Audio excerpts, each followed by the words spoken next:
Shalom Yeladim. Next week we're going to be celebrating the Chag of Shavuot, when Bnei Israel receives the Torah. On Shavuot we read a Megillah called Megillah Ruth. And now I'm going to read you the story of Megillah Ruth. On Shavuot the Megillah is read. Many years ago there was a famine in Eretz Israel. Rain did not fall for a very long time, and produce did not grow in the fields. The trees did not bear fruit. The people were very hungry. People who had money were able to buy some food from that which remained from the years before the famine. The food was very expensive. The poor people could not afford to buy food. In Beit Lechem, there was a very wealthy man. His name was Elimelech. Elimelech was an important man. He lived in a beautiful house with his wife Naomi and his two sons, Machlon and Kilion. Elimelech had a lot of food stored in his storage room. Let's ask Elimelech to give us some tzedakah, the poor people said to one another. His wife Naomi is so good and always helps everyone. They will surely not turn hungry people away. Many poor people came knocking at the door of Elimelech's house. If I give tzedakah to all the poor people, thought Elimelech to himself, nothing is going to remain for me and my family. Elimelech forgot that Hashem gives money to the rich so that they could help the poor. Elimelech decided to go to a faraway land where no one would recognize him. That way he would not have to give his money away. Elimelech packed his clothes, furniture, dishes, food, and money and piled them onto a big wagon. He took his wife and sons and they left for the land of Moab. When the poor people arrived at his house, they found a locked door and sealed windows. From the distance, they could see a big wagon taking Elimelech and his family out of Eretz Israel. The poor people had no choice but to sadly go back to their homes. Elimelech and his family arrived in Moab. He found a house to live in, and the family settled down to live between the people who weren't Jewish. Not long after, Hashem punished Elimelech for refusing to help his poor people. He became very sick, and Elimelech died.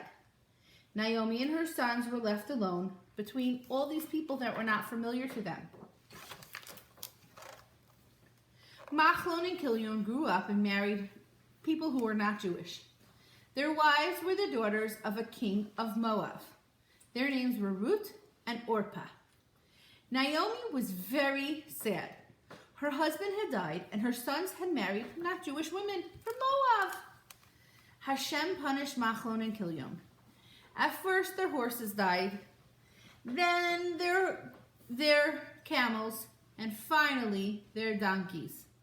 Soon there was nothing left of all their riches. Machlon and Kilion did not do teshuvah.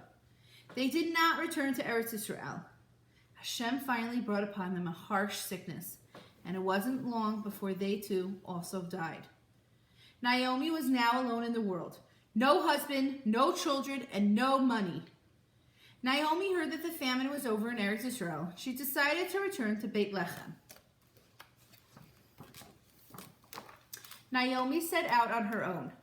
Her two daughters-in-law followed. They were very poor. They had no money to buy food, and they even had to walk barefoot.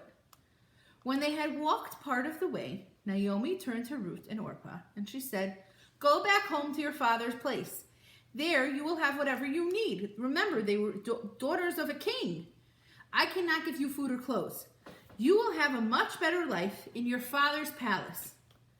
Naomi kissed her daughter-in-laws and wanted to continue on her way. But Ruth and Orpah loved their kind mother-in-law and did not want to part from her. "We're not going to go back," they cried. "We'll follow you wherever you go." "But why?" asked Naomi. "You will have a much better life in Moab, and besides, you will not be able to live the way the Jewish people do. You will not be able to fulfill the Torah laws. Go back to your Abba." Orpah became convinced. She kissed her mother-in-law and she left. But who was left? Now who was left? Right, you got it. Ruth was left. You see, said Naomi to Ruth, Your sister went back. You go with her too. I will not go back, said Ruth. She was very stubborn. I will go wherever you go.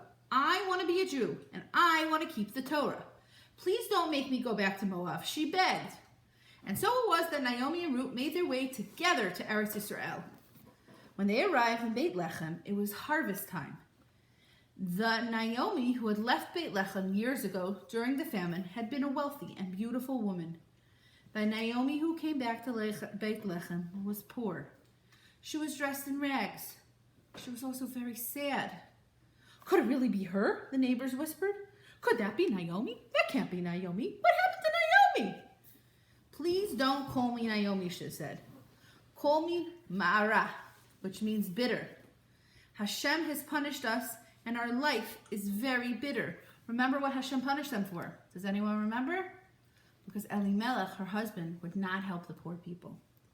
Naomi and Ruth settled down together in a tiny hut. They were terribly poor and hardly had any food.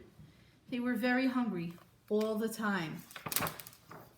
Let me go out to the field, said Ruth. It's harvest time now. I'm going to look for a field where I will not be thrown out. I will find some stalks of wheat that we can eat. Go, my daughter, said Naomi, and may you be successful. Before leaving the field, Naomi taught Ruth the halachot about which stalks she could be permitted to take by the Torah to take. Remember, we learned this in last week's Parashat. What's available during the harvest season for people that are poor? You are allowed to pick up only 1 or 2 stalks that have fallen out of the harvester's hands. If the harvester dropped 3 stalks, you are not allowed to take them. Ruth went out to the field and arrived at a field that belonged to Boaz. She did not know that Boaz was really related to her father-in-law, Elimelech. Ruth spent the entire morning carefully collecting stalks. At noontime, Boaz arrived at the field to check the harvester's progress. That's when he noticed this very modest girl collecting stalks. Ruth did not bend down to pick up the stalks. Rather, she kneeled modestly on one knee and stretched her hand to gather the stalks. Boaz noticed how tzniut she was, and she only took stalks if there was 1 or 2, that she was following the mitzvah and the halacha. Who is this girl? He asked his worker. Her name is Ruth, he answered. She came with Naomi from Moab. Boaz approached Ruth and said, do not go to another field to gather stalks. Gather in my field only. And if you are thirsty, you may drink from the water that the harvesters have drawn.